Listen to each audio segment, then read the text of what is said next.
Tonight on CTV News at 5. So many people leave the high school system without having those real-life skills.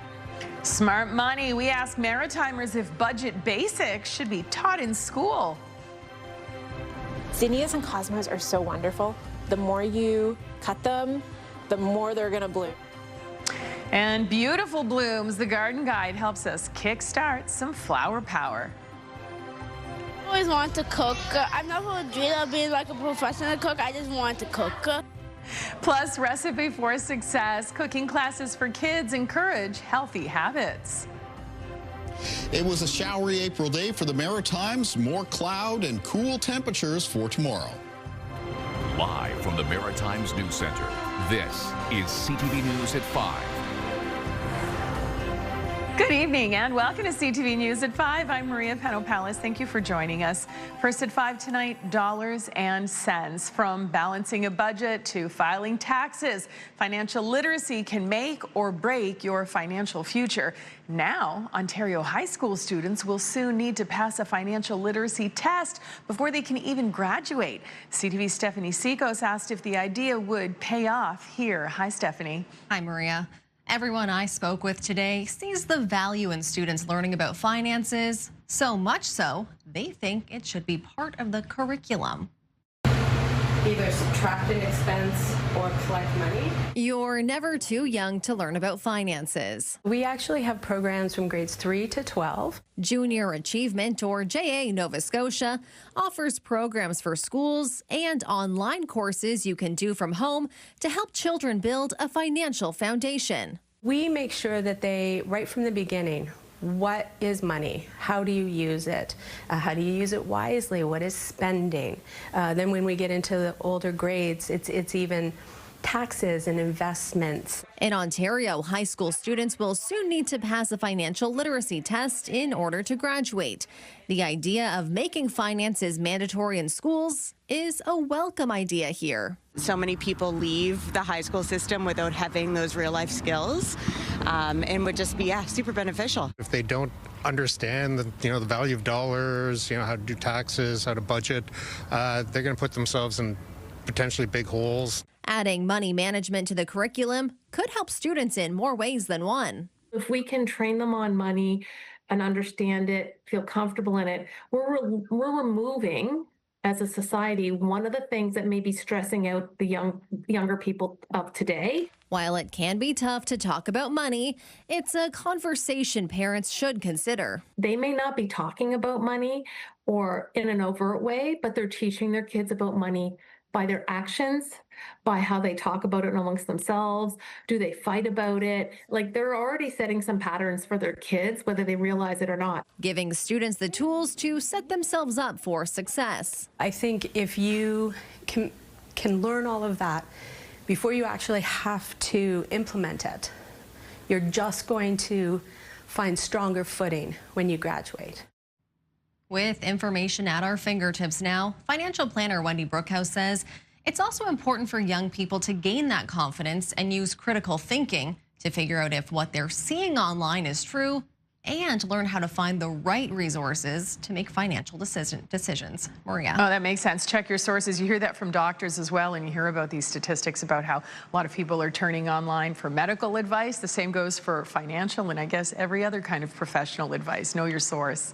Thank you, Stephanie. CTV's Stephanie Sikos for us in the news center this evening. All right, let's head over to the anchor desk where our news source is Todd Battis this evening. Hi there, Todd. Hi, Maria. Coming up at 6 o'clock, there is a big shakeup coming to the maritime dairy industry. We learned today Agropur is closing its plants in Sussex and Truro by 2028, and that will include the loss of close to 100 jobs. At the same time, it is modernizing its facilities in Miramichi and expanding operations at its Halifax area plant. We will have the details for you at 6 o'clock. A man has been charged following a suspicious death in New Waterford, Nova Scotia. Cape Breton police found the body in a home on Ling Street yesterday. Investigators say the victim and suspect are known to each other, and we will have more from the scene tonight. The news is not good for students seeking summer employment again this year. New Stats Canada numbers show the youth unemployment rate is outpacing the national average. The unemployment rate for 15 to 24-year-olds rose to 14.1% in the month of February.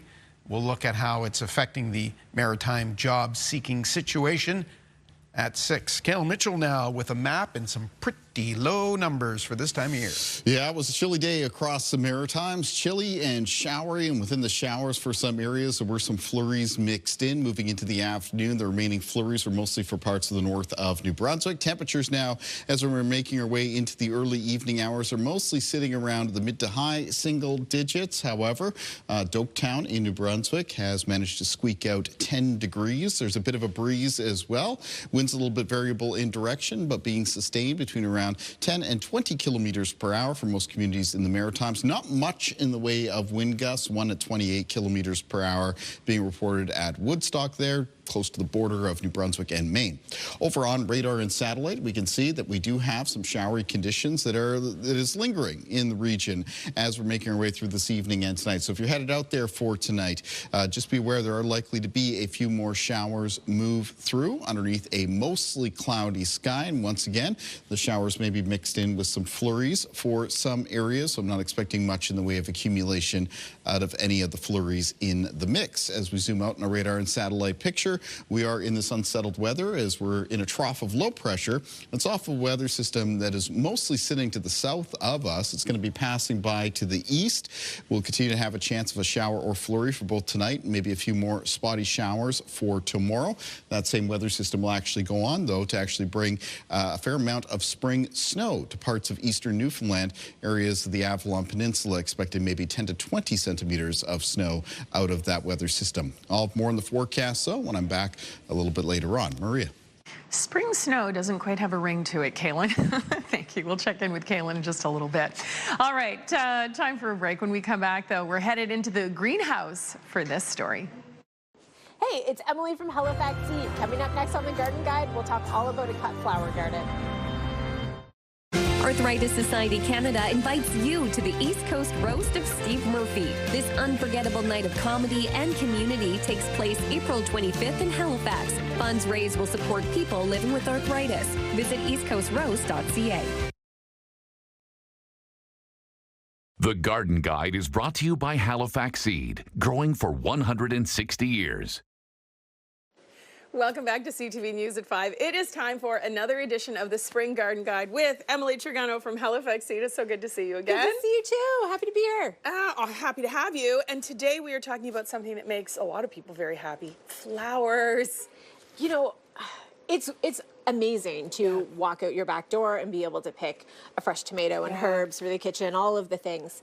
But honestly, this year I'm going to focus a little bit more on flowers and cut flowers. So we can always have those fresh bouquets, just, you know, in our home or as a gift for a friend that you visit. And it's really easy to do that. So I'm going to dedicate one of my raised beds to just flowers, and I'm really excited for it. So there's some beautiful varieties that you can start from seed and still start now, whether it's indoors or, hey, we could even get in the garden outside. So what's the easiest thing to plant right now that, you know, can withstand a little bit of chill? Yeah, so if you're looking to get your hands dirty and get outside in the garden, sweet peas are perfect. Sweet peas, always read the directions on the back. You want to know how deep to plant them. Sweet peas, some people will also like to soak them overnight, just in a little dish of water. That helps soften the outer shell of the seed. They're a vine, so you're going to want maybe a trellis for them to climb up on, but they make a beautiful cut flower. And they can go straight into the ground. Sweet peas are straight into the ground. Okay, but not all flowers can go straight into the ground right now. Absolutely not. So, cosmos and zinnias, these are new to us. Most of these are new to us this year. Beautiful varieties. Both of them will make a wonderful cut flower. These ones you're going to want to start indoors. Give them a little bit of a head start, and then after the risk of frost, plant them out. Zinnias and cosmos are so wonderful. The more you cut them, the more they're going to bloom. So I always never recommend. run out. Never. It's amazing. This cotton candy mix, this is one of my favorites. Zinnias, again, you can't go wrong. And basically, when you start those seeds, do you do them the way that you do like your tomatoes or cucumbers? Absolutely. All you need, again, is the the tray, the cell, some beautiful soil. Yes. And a dome just to make that And greenhouse a little spray effect. bottle to keep them moist. Keep them moist. Yep. Okay. Yep. And then other really wonderful flowers to plant out a little bit later. We want to wait until we get a little bit closer to that last frost, or maybe just a couple days after the last frost. But sunflower and phlox, those go directly in the garden as well. So beautiful. Looking forward to all of it, Emily. Thank you so much, and we'll see you next week. We'll see you then. Love seeing a few spring flowers. We've got a couple of daffodils that have come up in our yard. Nice to see a little bit of color there on what was otherwise a pretty gray and at times showery day for the Maritimes. And we're looking out here at a beautiful scene, though, in Herring Cove, Nova Scotia. You can see sort of that cloud cover, though, overcast there in the background. It's pretty cloudy conditions sticking around for tonight and for tomorrow. More on the forecast after the break. Welcome back. Kaylin Mitchell joins us once again. So Kaylin, yesterday I had to scrape my windshield. Yeah. This morning, early morning, mind you, I did see some snowflakes out there. Yes. Not your typical spring. And I know a lot of Maritimers are hoping to turn off the heat after a long, cold winter. I'm one of them. Yeah, I'm one of them. us too. Yeah, I'm still turning on and off the heat pump as needed. And occasionally... On and off and then up. Yes. Yeah. And then up. And occasionally hearing my hot water baseboards go on as well. Temperatures, there's no doubt about it this week. They're below average for late April. There is a turnaround of those temperatures expected in the extended forecast, but it's a couple of days away yet, mostly kicking in for the Maritimes Sunday and early next week. Until then, temperatures are going to be cool to chilly at times. Taking a look here at Musquash in New Brunswick, some fast flowing waters there, though thankfully situation on the river systems in New Brunswick doesn't seem to have increased too much as we've gone throughout this week. Yes, there are some showers and some flurries in the region, but most of the precipitation from those is very, very light. Once again, of course, we don't want to get too dry too quickly as we make our way through the spring season, but it is nice to get a little bit of a break from a very rainy pattern when those river water levels start to run a little bit higher. Taking a look at our weather systems map right now, barometric pressure is on the lower side as we're sitting in this trough of low pressure, and that's keeping the cloud cover and that scattered mixture of showers and flurries around the Maritimes, which is still appearing here on radar and through the greens and the blues. The greens representing the presence of showers and the blues where some flurries may be mixed in. And as we make our way through this evening and tonight, most communities in the Maritimes will still have a chance of a shower or flurry. They're most widespread at the moment in this band that's making its way north to south in New Brunswick, so making its way towards locations like Fredericton, Moncton, the southeast. That band of that mix of showers and flurries is expected to make it all the way down to southern areas of New Brunswick as we move through this evening and tonight, so down around the Bay of Fundy coastline. And it's not showing as well here on radar, but part of that band will extend into western parts of Prince Edward Island. And so Prince Edward Island as we move through tonight as well with a chance of a shower or flurry, and you can see a little bit of light precipitation still scattered around the province of Nova Scotia. And that's going to be around for tonight, along with cloudy periods and cool to chilly temperatures. There isn't much change in the overall weather pattern heading into the start of the day on Friday. So Friday morning will be mostly cloudy for the Maritimes, with most communities around a 30 or 40% chance of a shower or flurry. And that chance of a shower or flurry continues into Friday afternoon, which again will feature quite a bit of cloud cover around the region, but the possibility of some peaks of sunshine. Winds in the forecast for tonight and for tomorrow by around midnight tonight, mostly out of the north and northwest, and being sustained in a lot of cases between 10 to 20 kilometers per hour. And then the winds for tomorrow becoming more east and northeast by the afternoon, with some gusts between 20 and 40 kilometers per hour, so a litlittle bit breezy. Low temperatures in the forecast for tonight for the region. The province of New Brunswick will be mostly falling in the range of around -1 to +1. Down to around -2 for Charlottetown and Prince Edward Island for tonight. And low temperatures in Nova Scotia will be chilliest in the north and east of the province, where some lows will fall into a range for around -4 to -1, including -4 around Antigonish and New Glasgow. And then in the southwest of Nova Scotia, temperatures there may stay just above the freezing mark for tonight, mostly in the range of 1 to 3 degrees. Here's a look at your high temperatures in the forecast for Friday. Not all that high. Would like to see them a little bit warmer than that. 4 to 7 degrees for most of New Brunswick for tomorrow. Cool for Prince Edward Island with high temperatures near 4. Areas of the east of Nova Scotia, including Cape Breton, parts parts of the North Shore. Most highs in the low to mid single digits. Much of the rest of Nova Scotia with high temperatures between 5 and 7 degrees. Let's move forward a little bit. Let's talk about the weekend forecast. So Saturday, there's still going to be some cloud cover around and some isolated showers or flurries. Basically a chance of some showers or flurries, mostly for Prince Edward Island and eastern areas of Nova Scotia. Sun may break through a little bit more for western areas of New Brunswick. Could allow some high temperatures there to get up towards the low teens. And that's the start of a little bit of temperature recovery that'll become a bit more widespread for the Maritimes for the end of the weekend on Sunday, which is looking more like a fair weather mix of sun and cloud. Some high temperatures in New Brunswick coming up towards the mid-teens. Low teens for many communities in Nova Scotia, except cooler into the east of that province. And still a little bit cooler as well on Sunday for Prince Edward Island, Charlottetown with a high near 7. Though the temperatures there and for eastern Nova Scotia will come up a bit for Monday. Let's take a look at our weather watcher for tonight. And tonight's weather watcher is coming in from 5-year-old Marin McNutt. And Marin is from Canning, Nova Scotia, and has sent us a drawing of Tigger out playing on what I'm going to assume is a nicer spring day. Thank you, Marin. Tigger is one of my favorite Winnie the Pooh characters. Weather watchers can come in anytime to CTV Weather Watchers, P.O. Box 1653, Halifax, Nova Scotia, B3J2Z4, or email kaylin.mitchell@bellmedia.ca. Maria. Thank you very much, Kaylin and Marin. All right, on to our next story here. A rescue bird named Bruce discovered a unique talent and made an unexpected friend. CTV's Adam Sawatsky now has the touching story. Hey, buddy.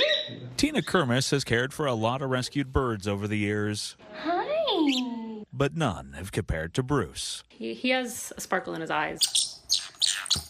When the parrotlet wasn't playing fetch with Tina or cuddling with her on the couch, he was engaging in all sorts of conversations.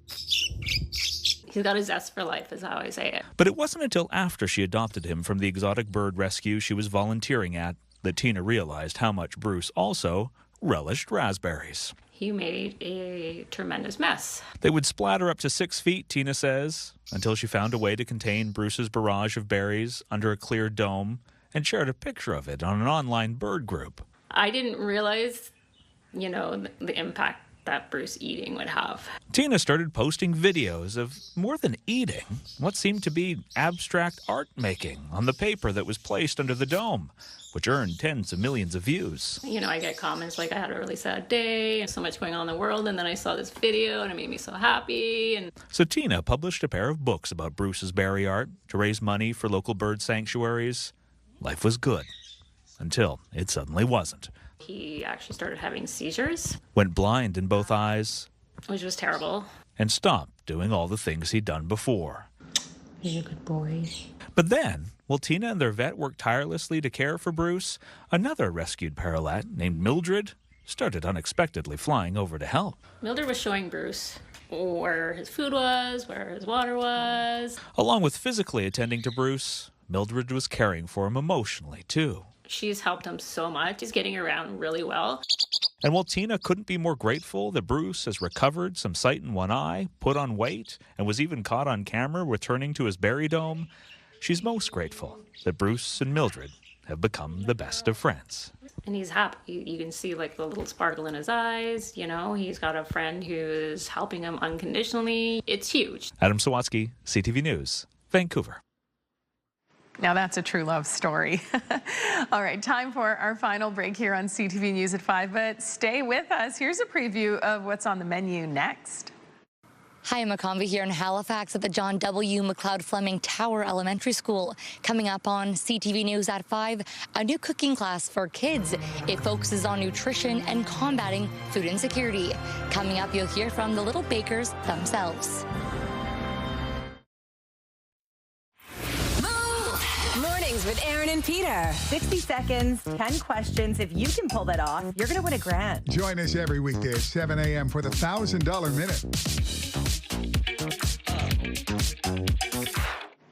Welcome back. So a new class with a focus on healthy hands-on cooking started at schools around Halifax today. As CTV's Emma Convey shows us, students learn recipes and habits for life. Morning Glory muffins were on the menu and lesson plan for these grade 4 students. As they grate apples, peel carrots, and crack eggs, they learn about the importance of healthy food and how to prepare it. I think it's really important because once we grow up, we know how to cook. We're cracking jokes over there. It's pretty fun. It's just fun to make stuff because it's satisfying. It's the first day of a pilot program dietitian Diana DeBlee has always dreamt of rolling out. Now partnering with Nourish Nova Scotia and a few elementary schools in Halifax, she was able to make it happen. Food insecurity is huge here in Nova Scotia. So teaching children at a young age that food is good and food is important for their health, and also teaching them ways how to cook food and make it easy is a lifelong skill. 6 classes from 2 schools not only baked, but tasted their own creations today. There's a focus on healthy, locally grown food, all supplied by Nourish Nova Scotia. Most important ingredients are carrots that were brought today from the Annapolis Valley that were grown by Longspell Farms, and apples that were grown at Noggins Corner Farm. 4th grade teacher Carolyn Powers says hands-on activities like these teach teamwork and put knowledge to the test. It's hard to know how much kids get to engage with food at home.